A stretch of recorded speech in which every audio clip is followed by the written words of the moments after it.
Welcome, my dear students and friends. Welcome to a new session of translation series in my English Helpmate YouTube channel. আজকে আমরা ট্রান্সলেশনের একটি নতুন class করব।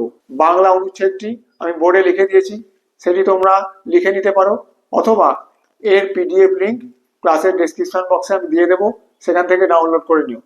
Translation যদি আমরা ভালোভাবে শিখতে পারি তাহলে শুধু যে আমাদের ক্লাসের পরীক্ষাতেই কাজে দেবে তা নয়, ভবিষ্যতে আমরা যে সমস্ত প্রতিযোগিতামূলক পরীক্ষা যেমন ডব্লিউবিসিএস বা পিএসসি মিসলেনিয়াস দিতে যাব, সেগুলির ক্ষেত্রেও আমাদের খুবই কাজে আসবে। চলো তাহলে শুরু করা যাক। Let us start our class. ক্লাসের শুরুতেই বোর্ডে যে বাংলা অনুচ্ছেদটি আমি লিখে দিয়েছি সেটি তোমরা খাতায় লিখে নাও অথবা ক্লাসের ডেসক্রিপশন বক্সে এই অনুচ্ছেদের পিডিএফ লিংক দেওয়া রয়েছে, সেটি ডাউনলোড করে নাও, তাহলে তোমাদের বুঝতে সুবিধা হবে। প্রথম বাক্যটা কি রয়েছে? জীবনের সুখের জন্য নিঃসন্দেহে সম্পদের প্রয়োজন। তাহলে আমি এটাকে এইভাবে সাজাতে পারি, সম্পদ হয় দরকারি, জীবনের সুখের জন্য নিঃসন্দেহে। তাহলে বাক্যটার সাবজেক্ট কি দাঁড়ায়? সম্পদ। সম্পদ হয় খুব গুরুত্বপূর্ণ বা দরকারি। সম্পদ, সম্পদ ইংরাজি কি? ওয়েলথ। তাহলে বাক্যটার সাবজেক্ট কি হলো? সম্পদ, ওয়েলথ। হয়, ওয়েলথ ইজ নিঃসন্দেহে, wealth is no doubt, নিঃসন্দেহে প্রয়োজন, necessary, wealth is no doubt necessary,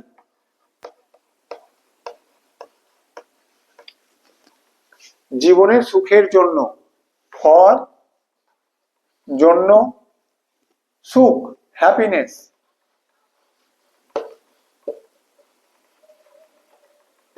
জীবনে ইন লাইফ। দেখো বাক্যটাকে আমি কিভাবে সাজালাম।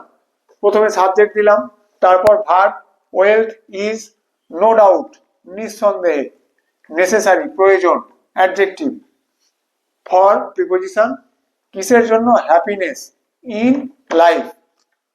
সাবজেক্ট, ভার্ব, তারপর দেখো প্রথমে সাবজেক্ট বসিয়েছি, তারপর ভার্ব, তারপর সেন্টেন্সের বাকি অংশ। এটাকে এইভাবে সাজিয়ে দিলাম। বোঝা গেল?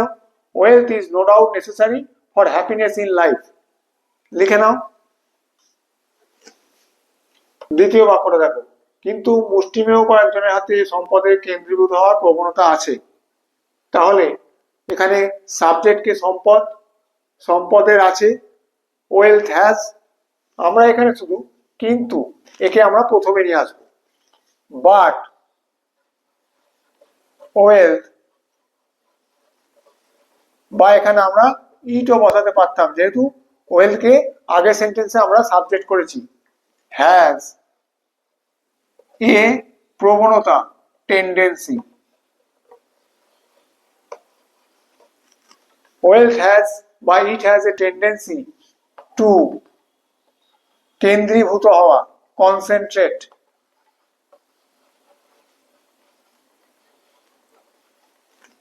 কেন্দ্রীভূত হওয়া, কনসেন্ট্রেট, কয়েকজনের হাতে, মুষ্টিমেয় কয়েকজনের হাতে, in the hands of a few persons, বা শুধু ফিউও বলতে পারতাম পার্সনস না দিয়ে, ফিউ পার্সনস বা শুধু few. But wealth or it has a tendency to concentrate in the hands of a few বা few persons। বোঝা গেল? লিখে নাও। পরের বাক্য দেখো, এর ফলে ধনী হয় আরো ধনী, দরিদ্র হয় আরো দরিদ্র। এর ফলে, এটাকে আমরা কিভাবে ইংরেজিতে লিখতে পারি? এর ফলে, as a result,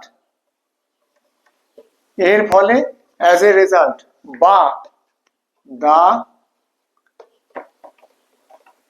result is that. এর ফলে অ্যাজ এ রেজাল্ট বা দ্য রেজাল্ট ইজ দ্যাট। বোঝা গেল? এর ফলে ধনী হয় আরো ধনী, দরিদ্র হয় আরো দরিদ্র। অ্যাজ এ রেজাল্ট বা the result is that the rich, the rich কেন বললাম? ধনী জাতিকে বোঝাচ্ছে। The rich become the rich plural, যেহেতু জাতি, the rich become richer and the poor, দরিদ্র poor become poorer. Comparative degree richer ইয়ার যোগ করে করা হয়েছে, পুওরার ইয়ার যোগ করে করা হয়েছে। বোঝা গেল? লিখে নাও।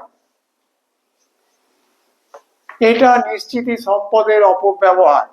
এটা দিস ইজ, এটা হয়, দিস ইজ নিশ্চিতই, সার্টেনলি বা শিওরলি, দিস ইজ সার্টেনলি বা শিওরলি এ মিসইউজ। আমি এখানে এ কথাটা দিলাম,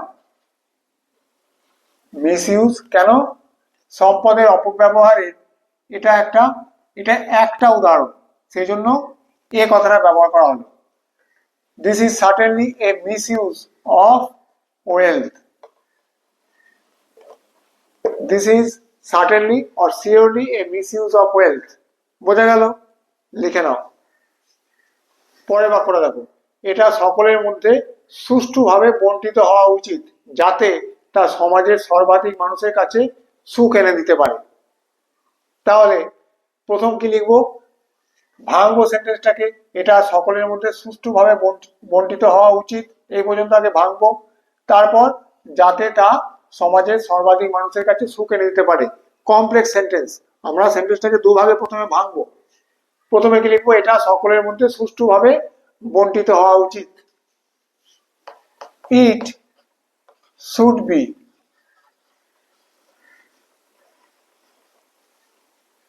সুষ্ঠুভাবে বন্টিত হওয়া উচিত, উচিত শুড বি করে দিয়েছি। এবার সুষ্ঠুভাবে বন্টিত হওয়া, শুড বি ডিস্ট্রিবিউটেড, বন্টিত হওয়া ডিস্ট্রিবিউটেড। এবার সুষ্ঠুভাবে কি লিখবো? Fairly, it should be distributed fairly among everyone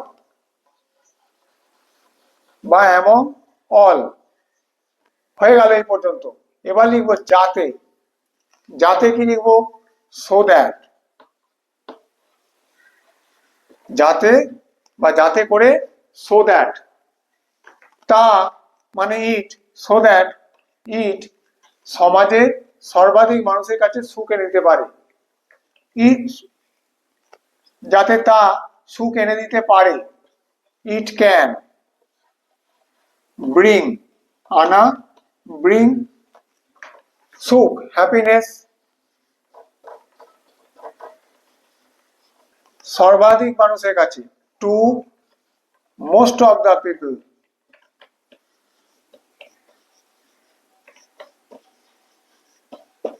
সমাজে, ইন দ্য সোসাইটি।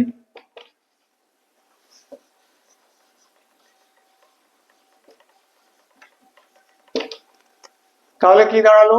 এটা সকলের মধ্যে সুষ্ঠুভাবে বন্টিত হওয়া উচিত যাতে তা সমাজের সর্বাধিক মানুষের কাছে সুখ এনে দিতে পারে। প্রথমে কি লিখলাম? এটা সকলের মধ্যে সুষ্ঠুভাবে বন্টিত হওয়া উচিত, it should be distributed fairly among all. বোঝা গেল? এরপর যাতে, so that it can bring happiness, সুখ এনে দিতে পারে এটা, to most of the people, সর্বাধিক মানুষের কাছে, ইন দ্য সোসাইটি, সমাজে। বোঝা গেল কিভাবে সাজালাম? লিখে নাও। একটা অনুচ্ছেদ বাংলা থেকে ইংরাজিতে ট্রান্সলেট করতে গেলে আমাদের বাংলা বাক্যের প্রত্যেকটা পদ, প্রত্যেকটা কম্পোনেন্ট বা ইংরাজিতে যেটাকে আমরা বলি পার্ট অফ স্পিচ, সুষ্ঠুভাবে সিস্টেমেটিক্যালি সাজাতে হয় যাতে করে যেটা বাংলাতে আমরা বলতে চাইছি সেই ভাবটাও সম্পূর্ণভাবে ইংরাজিতে প্রকাশ পায় এবং ইংরাজি বাক্যে যেন কোনো ভুল না থাকে, যেন আমরা ফ্ললেসলি ইংরাজিতে সেটিকে ট্রান্সলেট করতে পারি, টেন্স, পার্ট অফ স্পিচ সমস্ত কিছু মেনটেন করে। আজকের ক্লাসটি করার পরে আশা করি তোমরা ট্রান্সলেশন ভালোভাবে বুঝতে পারবে, কিভাবে ট্রান্সলেশন বাংলা থেকে ইংরাজিতে করতে হয়। এরপরেও আমরা ট্রান্সলেশন সিরিজের অন্যান্য ক্লাসে অন্য নতুন অনুচ্ছেদ বাংলা থেকে ইংরাজিতে ট্রান্সলেট করে দেখব।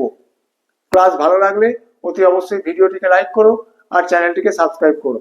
Thank you.